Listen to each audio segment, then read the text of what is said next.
Hey everybody, this is going to be our Dosage Calc lesson for this week. I'm going to go through quite a few different practice problems, show you how to use the formula that's in the textbook, and then at the end of the lecture, I will go over how to succeed on the Dosage Calc exam and what resources you have.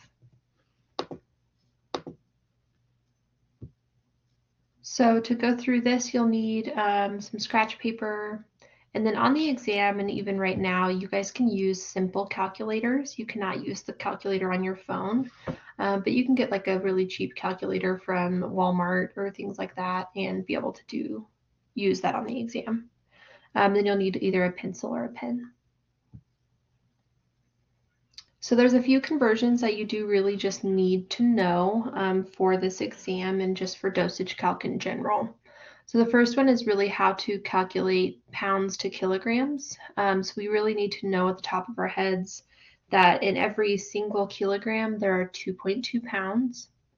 And then some volume measurements that you'll need to know. You'll need to know that there's 30 milliliters in 1 ounce.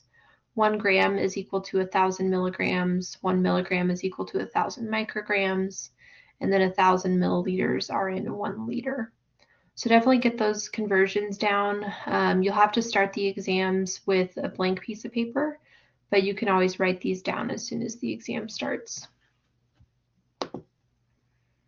So let's go into a couple of examples here. So our first example is we want to convert 350 milligrams to grams.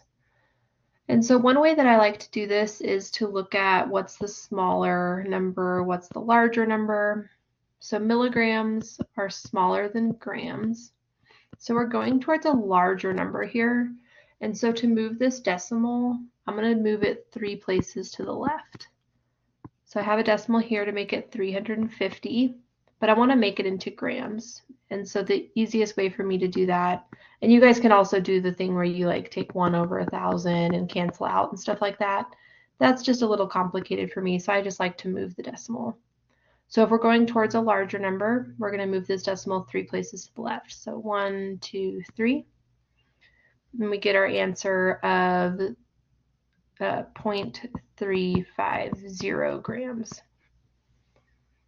For our next one, we're going to convert 232 pounds to kilograms. And for this, we do really need to know our conversion of 1 kilogram to 2.2 pounds. If you're using the long way of doing it and you're doing like 2.24 or 2.214, then we really want to just be using 2.2 on these exams so you're calculating correctly. So 234 is our answer in pounds. And we're going to divide that by 2.2. So we have our pounds, and then we're going to equal kilograms. So our pounds can cancel. 234 divided by 2.2 gives us 106.36. So we're just going to round up to the nearest whole number unless it tells us otherwise. So that's 106 kilograms.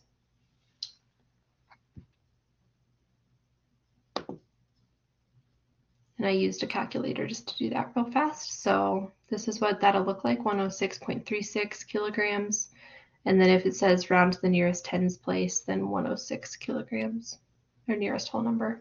All right, let's keep going with some of these conversions. So 600 milliliters into liters. We have to remember that 1 liter is 1,000 milliliters, but I'm just going to do this smaller or larger. So milliliters is smaller than liters. So we're going to move 3 decimal places to the left because we're going towards this L. So 600, we have a decimal. I move it 3 places to the left. 1, 2, 3. We get 0.6 liters. For our next one, I'm going to erase this so we can see what's going on. Okay, so for this next one, we want to convert from 0.016 grams to milligrams. So grams is a larger number, milligrams is smaller. So we're moving towards the S, which means we're going to move our decimal 3 places to the right instead of towards the left. So 0.016, 3 places to the right, 1, 2, 3. we get 16 milligrams.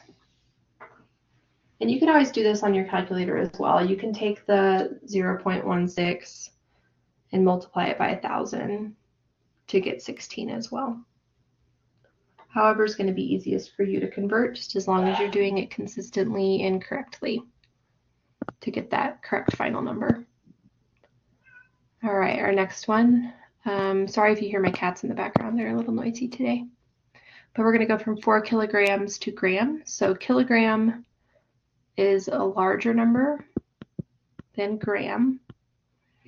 So we're going to go to the smaller number. So we're going to move our decimal 3 places to the right. So 4, we have a decimal 3 places to the right. 1, 2, 3. We'll get 4,000.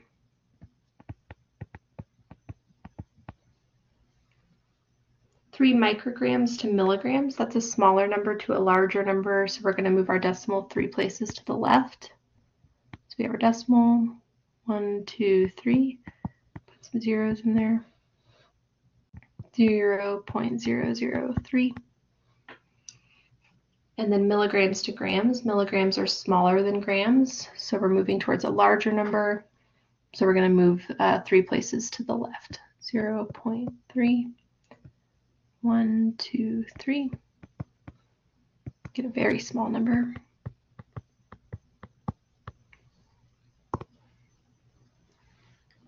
We're going to keep practicing and then, well, let's go one more page so we can see the answers. So there's our answers for the first few, and we're going to go through the rest of these here.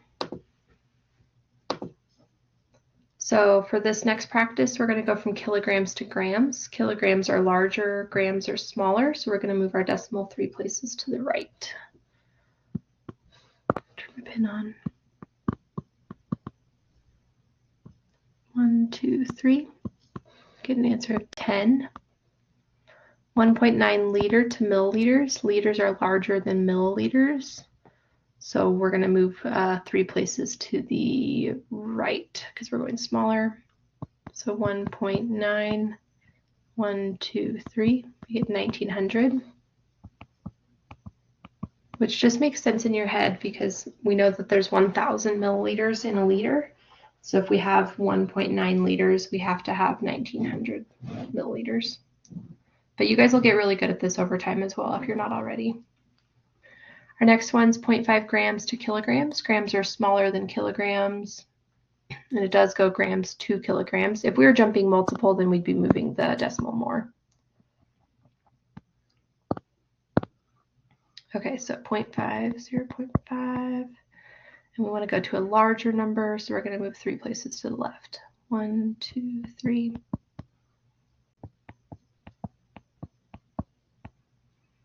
0.07 milligrams to micrograms. That's to a smaller number, so we're going to move 3 places to the right. And you guys always can write up, I just have these memorized in my head, but you can write these up here so that you don't get confused on which one's larger. So this is larger, this is smaller. So if you don't already have that order of milligrams memorized, micrograms are the smallest that we'll deal with. Okay, so 0.07 to micrograms, 3 places to the right. 1, 2, 3. Gives us 70 micrograms. And then finally 650 milliliters to liters. So you can do the same thing up here. We can go milliliters, liters, larger, smaller. But we're moving to a larger number, so we're going to move our decimal 3 places to the left. So 1, 2, 3. 0.650 liters. Let's make sure we got all the answers correct. 10, 1900, 0.0005, 70, 0.065, or 0.65. Nice. All right, so now that we know how to convert, or however you're going to convert is totally fine as long as you're getting them correct. So now to actually solve for dosage calc, we're going to do what I call the formula method and what the book calls the formula method. And so we're really going to memorize this formula that's at the top. This dose that's ordered over what's on hand times our quantity is going to equal how much we're going to give. So D is our desired dose, or what the prescriber has ordered. So this is dose desired. We'll see this, and it can be in different units, but we'll look at that. H is going to be what's on hand. So H stands for hand. That's what's available to us. Maybe that's the bottle of pills that we have in front of us. Maybe it's a vial that we're pulling out of the med station, things like that. Quantity will always be 1 unless it's in an actual measurable amount. So if we have, like 10 milligrams per tablet of our available dose, then quantity would just be 1 tablet. Otherwise, it'll be in milliliters if it's measured in milliliters, tablets, capsules, anything like that. Will just be whatever it says. And then X is our unknown. That's what we're looking for. And they're always going to be labeled. X and Q always need to be labeled the same. So if we're trying to find how many tablets, then we want to make sure that we're looking for tablets. And so what that means is that we're going to need to always convert our dosage measurements, the dose that's desired, over to what we have on hand. So if I had like a dose of grams desired over to what we have on hand. So if I had like a dose of grams, but I only have available to me milligrams, then I would need to convert these grams to milligrams first before I can cancel those out. But we'll always go towards what we have on hand.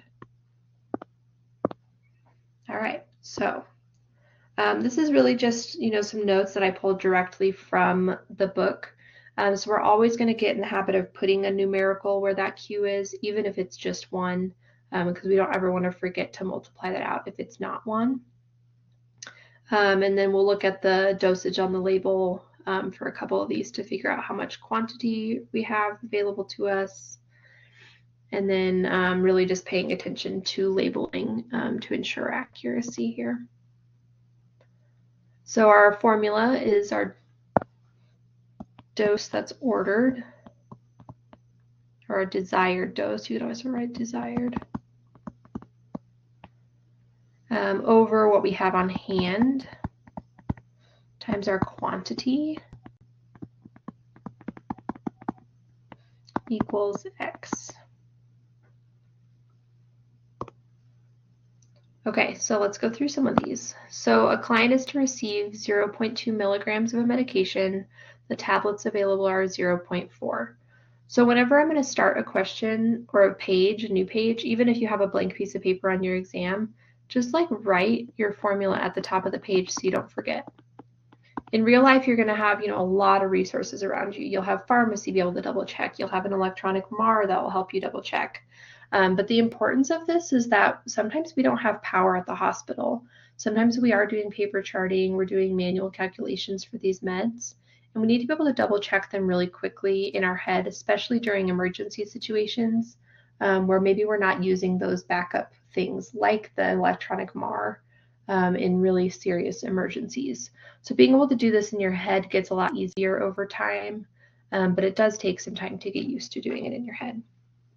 So for now, while you guys are learning this, always just write out the equation. So our doses desired is 0.2, available to us is 0.4, and our quantity here is just tablets. So we're going to assume that that's 1. So we're going to take 0.2 milligrams. We're going to put it over 0.4 milligrams of what we have on hand times our quantity, 1 tab. So the first thing that I look at when I look at these equations when they're set up is making sure that my ordered dose is in the same units of measurement as my on-hand dose. So my ordered dose, my desired dose is in milligrams, and what I have on hand is in milligrams. So those get to cancel out, which is great. And then you can use your calculator if you want to, or you can just do this in your head. But 0.2 divided by 0.4 gives us 0.5. We're going to multiply that by 1 to get to tablets. And so we're going to give half of a tablet. And in the Dosage Calc exam, you will need to put it in decimal form. So if it's if it's 1/2 of a tablet, you need to put 0.5. You put 0.5 or 0.5. Typically, we try to avoid leading zeros, though, so we don't mess up the dosages, or trailing zeros. All right, let's go to the next one. So our client is to receive 1.25 milligrams. Tablets are available in 0.625. So we're going to find all our parts. So our desired dose is 1.25. That's how much they want us to give, milligrams. Available to us is 0.625 milligrams. And our quantity on this one, again, is 1 tablet. Our milligrams are the same, so those get to cancel. When we take 1.25 and divide it by 0.625, we get 2. And 2 times 1 is 2, so we'll give 2 tabs. You'll also only put the numeric answer in Blackboard because it will not record your units of measurement. So if I get 2 tabs, I'm just going to put 2 in the answer. All right, we're going to keep going. There's our answers. So now we have our clients to receive 7.5 milligrams. Well, first let's write our calculation. So dose desired over what we have on hand times our quantity is what we're doing. So our client needs to receive 7.5 milligrams. Available to us are 15 milligrams per tablet, per 1 tab. Our desired dose and our hand dose are the same units of measurement, so those can cancel. 7.5 divided by 15 gives us 0.5. So we're going to give this guy half a tablet again. So it really is quite this simple. Like once you get this down, you can easily, get this down enough to be able to do this rather quickly. So you'll get it down, you'll get in the habit of it. It just takes some practice if you're not used to it. All right, our next one, they're to receive 30 milligrams tablets. That's our quantity, available 20 milligrams. So we want to give 30 milligrams. We have available to us 20 milligrams per tablet. Our ordered dose or our desired dose is the same unit of measurement as what we have available to us or what's on hand. So 30 divided by 20, I always do these on my calculator when I'm recording, 1.5. And then times 1 is just 1.5 again, so tabs, 1.5 tabs. So 1.5. Let's check our answers. Half a tablet and 1.5. All right, we're going to keep going. So first thing I'm going to do is write my equation. Dose ordered over what we have on hand times our quantity. Our order is for 0.2 milligrams. IM just means intramuscular, so this is going to be an injection. And available to us is 0.5 milligrams per ml. So the dose that's ordered is 0.25 milligrams. Available are 0.5 milligrams per 1 milliliter. Our milligrams are the same, so those get to cancel. We're going to do 0.25 divided by 0.5 gives us 0.5. So conveniently. And then we're going to multiply that by 1. And so we're going to give this person a half of a milliliter, or 0.5 milliliters. Our next one is for 5 milliliters. Our next one is for 100 milligrams. PO just means by mouth of a liquid medication. So maybe this is like a liquid antibiotic or something, like a suspension. Available or on hand is 125 milligrams, and our quantity here is 5 milliliters. So we're going to want 100 milligrams. What we have available is 125 milligrams, and it's in 5 milliliters. So our quantity here has changed, so we need to remember to multiply that out. That's why we always put it in the equation, even if it's just 1. But our available dose and our on-hand, or our ordered dose and our on-hand dose are the same, so the milligrams can cancel. 100 divided by 125 gives us 0.8, 0.8. And then we still need to finish this equation. So we're going to do 0.8 times 5. So we're going to give 4 milliliters. And you can get really good at like fact checking yourself on these. And kind of just double checking that you got the right answer and it makes sense. Because when we look at this just as a question, our ordered dose is just slightly less than our available dose. And so we know that we're going to give just slightly less than our quantity that's available to us. And so 4 milliliters makes sense here.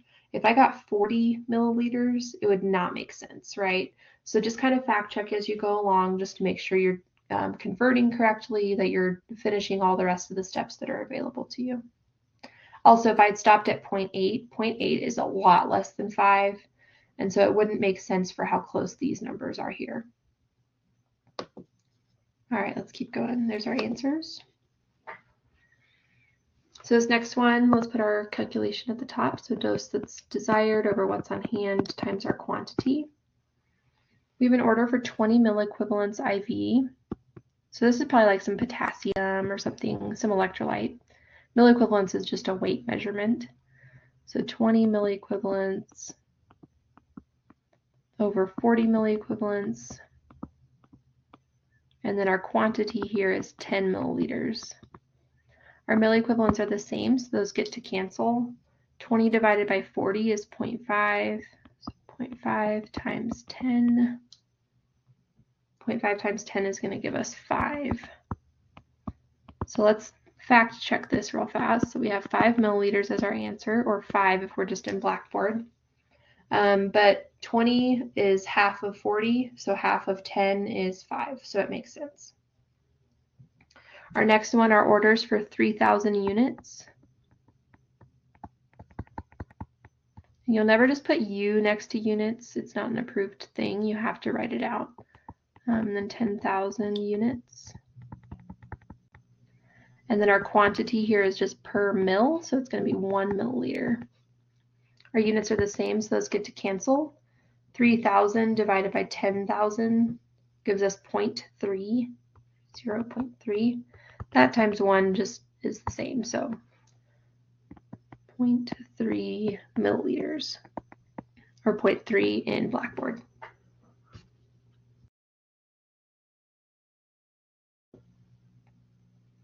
All right, let's keep going. Here's our answers. So our next one, this is 50 milligrams IM of a medication. Available is 80 milligrams per 2 mLs. Let's put our equation at the top. Dose desired over what's on hand times our quantity. So 50 milligrams is what's ordered. Available is 80 milligrams. And our quantity is 2 milliliters. Our milligrams are the same, so those get to cancel. 50 divided by 80 equals 0.625. We're going to multiply that by 2 and get 1.25 milliliters. So let's fact check this in our heads real fast to make sure we went the right direction, right? So 50 is a little bit less than 80, almost half, but not quite. Our quantity is 2 milliliters. So when I'm looking at this, half of 2 is 1, but that would be a little bit too little. So 1.25 makes sense for the fact that 50 is just over half of 80. That's kind of how I do it in my head in real life. All right, our next one, our order is, let me erase some of this. We have a little bit of space. So our order is for 0.5 grams PO of an antibiotic. So maybe this is another tablets situation. So our desired dose is 0.5 grams. Available to us are tablets, so that's our quantity, and our available dose is 250 milligrams. So I set my equation up, and the first thing I notice is that my desired dose is not in the same units of measurement as my ordered dose. So I need to convert my desired ordered dose, my desired dose is not the same as my available dose, right? So I need to convert this top number, my desired dose, to be in the same units of measurement as my available dose, because it's not like I can turn a tablet into grams all of a sudden, but I can turn my grams order into milligrams. So that's the first step we're going to do. So 0.5, looks like a 6, sorry. 0.5 grams to milligrams. That's a larger number going to a smaller number in my head. So I'm going to move, I'm sorry guys, my handwriting's so poor sometimes. Let me erase this and start over so you can really see. So we have 0.5, and we want to make this into milligrams. So we're going to move this decimal 3 places to the right because it's a smaller number is what we're going towards. So 1, 2, 3, we get 500. So now 500 milligrams over 250, which is my available dose, times 1 tablet. And so now I've converted that, and I've converted it correctly. And the way to fact check yourself on this is just that, you know, half of a gram is like 50 cents of a dollar, and 250 milligrams is like a 1/4 out of a dollar. And so I know that this makes sense because 500 milligrams is half of a full gram, and 250 milligrams is 1/4 of a full gram. And so you're kind of just fact checking yourself as you go. But you can do this so many ways. It's just, there's not really a wrong way to do it as long as you get the right conversion. But now we have our desired dose matching in units as our available dose. So these milligrams can cancel. 500 divided by 250 is 2. And then 2 times 1 is still just 2. So we're going to give this person 2 tablets to get that full dose.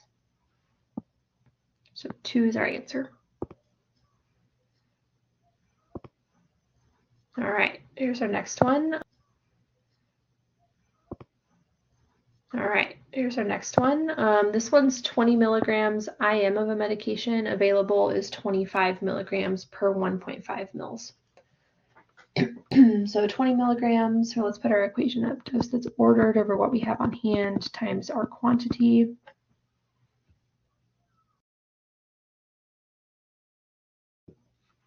So we have 20 milligrams, that's desired or ordered.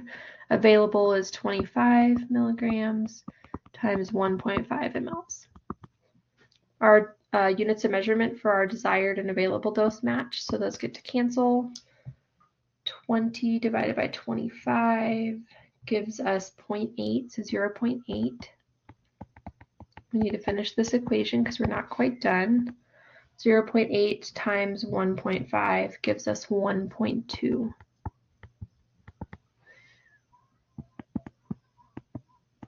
And that makes sense because 20 is just slightly less than 25, and 1.2 is just slightly less than 1.5. So 1.2 makes complete sense. All right. So this one is really just, you know, for you guys to get more familiar with how to use like med cups and what some of the labels might look like in real life. So we're gonna just kind of ignore this reconstituted part right here. And we're just gonna, in real life you would look at that, but for right now I just want you to see how you get the amount and quantity out of here. So our equation is desired dose over what's on hand times our quantity. So calculate the following dosage, use labels when provided, round oral liquids to the nearest tenth as indicated. So our order is for 100 milligrams. BID just means twice daily for 14 days. So 100 milligrams is our dose that's desired. And then available to us right here, if we just ignored that reconstitution part, is 25 milligrams in 5 mLs.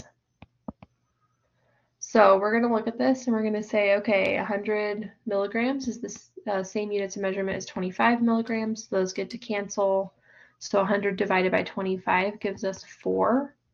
And then 4 times 5 equals 20. So we want to give this person 20 milliliters of this. And so then, you know, let's look at this on the med cup. So where would that be on the med cup? So we're going to find that 20, and it's going to be right about here. So then we'll give that patient that. It's a little less than an ounce. It's like 2/3 of an ounce, which is good. So that's kind of how you look at those questions. This one's a split dosage, and what that means is that this has 2 different medications in it. So we have 10 milligrams of benzapril in each tablet, and we have 12.5 milligrams of hydrochlorothiazide. So this is like a blood pressure medicine, okay? So our order, let's put our equation, our dose that's ordered over what's on hand times our quantity. So we want to give 20 per 25 milligrams PO every day. So per dosage, this patient's only going to get this once per day, but we want to do this kind of like split dosage just like what's below. And so we need to, these are the same ratios, like 20 to 25 is the same as 10 to 12.5. And so I'm just going to take this, I'm going to do 20 over 25 over 10 over 12.5, and then times 1 tablet. And usually I will just look at this and get rid of one of these. So I'm just going to get rid of the bottom one because they're in the same ratio, so it doesn't really matter right here. We could calculate those out and get full numbers, but it would be a little bit tricky. So 20 divided by 10, our milligrams are matching. So we're going to give this patient 2 tablets. 20 divided by 10 times 1, 2 tablets. And that makes sense because our order here is for 20 milligrams. If we just look at this first number, our order is for 20 milligrams and we have available to us 10 milligrams. So how many tablets would be needed for 1 week? 1 week, there's 7 days. He's going to take 2 tablets per day. So 2 times 7 equals 14. So he would need 14 tablets for an entire week and 2 tablets per day.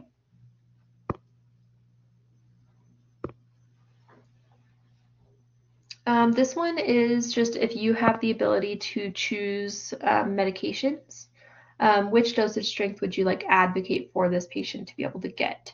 And so whenever we look at dosage strengths and like number of tablets, we always want to choose the dosage strength that's going to allow us to have the least amount of tablets because it's the least room for error.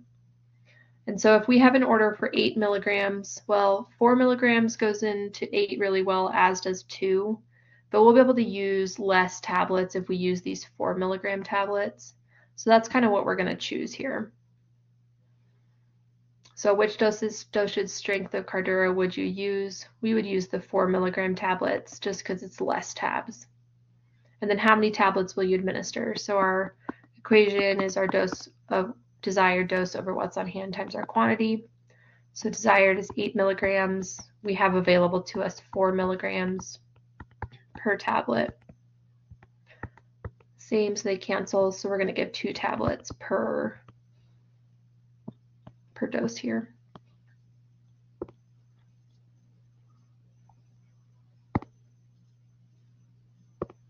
All right, and then our last 2. So I like to bring these questions in just because these are really common medications in a hospital setting and like an acute care setting. And so I wanted to make sure you guys were familiar with these kind of before you start clinicals. So our dose that's ordered over what's on hand times our quantity. So our order is for 25 mics of fentanyl. Fentanyl is a really strong opioid. We use it for like immediate post-op pain, things like that. And the good thing about fentanyl is it has a really short half-life, and so it wears on really fast, or it goes on really fast, but it also comes off really quickly. And so for patients that need to be woken up to make sure they're doing okay neurologically, this is kind of a chosen medication for that instance. In real life, on your pain med orders, you'll have an amount of times that how often you can give it. So we could give this every hour as needed. PRN just means as needed for when our patient's saying that their pain is greater than a 5 on the pain scale. So our order is for 25 micrograms. Available to us is 50 micrograms per milliliter. Our micrograms are the same, so those get to cancel. And so 25 divided by 50 gives us 0.5 milliliters. And so we'll give this patient a half of a milliliter of this pain med. The next order is for 60 milligrams of hydrocortisone IV Q6 hours. So this is a scheduled medication. This is a steroid specifically, if you didn't know that already. And we titrate, or we wean the steroids down over a slow amount of time so that they don't go into some like withdrawals essentially in their body from this steroid, so they don't have like bad reactions. And so when you start having a patient, you'll start them on like 125 milligrams. You'll see them on that for a while. They'll drop them down to, 80, 60, 40, 20, and then off, essentially is how they do that. So this order is for 60 milligrams.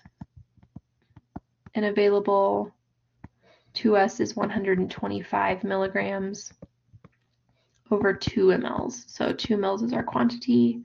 Our milligrams are the same, so those get to match and cancel. We're going to do 60 divided by 125. This gives us 0.48 We're going to multiply that by 2, and we'll get 0.96. So this is a medication that you would definitely use like a 1 ml syringe or maybe a 3 ml syringe to drop, because it's a very specific ml syringe or maybe a 3 ml syringe to drop, because it's a very specific amount. 0.96 mLs is very, very specific. So we want to make sure that we're dosing that out correctly. Here are our answers. Okay, and then let me just fill you guys in on a couple things for this Dosage Calc exam. Those are all the practice problems I'm going to go through on this video. I have posted another PowerPoint that's set up exactly like this that you can work through on your own. And then Module 8 is going to have all of your stuff for you. So Module 8 will go way, way in depth into Dosage Calc. But you guys can take this exam at any time. It is completely open. So, even if you feel ready to take your Dosage Calc exam, even if you just want to take your first attempt, you can do that today if you want. The next thing is like, how long is it? Is it timed? So it's not timed. So you can take as long as you need on it. It's 25 questions.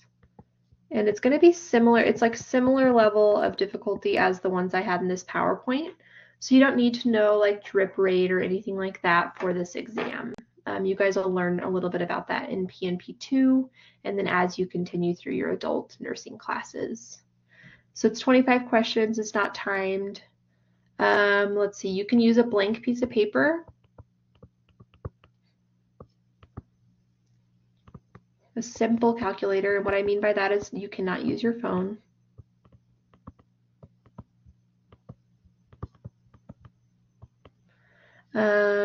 And then like start with a blank paper, but then, write down these equations. If you need this at the top so you don't mess it up, like do that for yourself. Use those resources that you have available.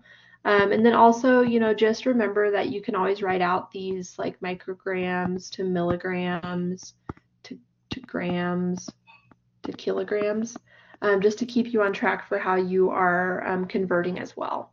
But use your resources that are available to you during that exam. You just cannot use your textbook or anything like that. But a blank piece of paper and a pencil or pen. And then a simple calculator. 25 questions. You have 3 attempts. That's what I need to put on here. 3 attempts at this exam. There's 3 that are loaded in Blackboard, and you have to get a 92% or higher to be able to pass this exam. So if you don't get it on your first chance, just go ahead and study again and take your second attempt. If you've taken your second attempt and you haven't gotten that 92%, definitely reach out to me and I can meet with you to go over this so we can, find out where that error is happening. But I think that's all I have. If you guys have any questions or need anything, definitely let me know. Have a good day. Bye.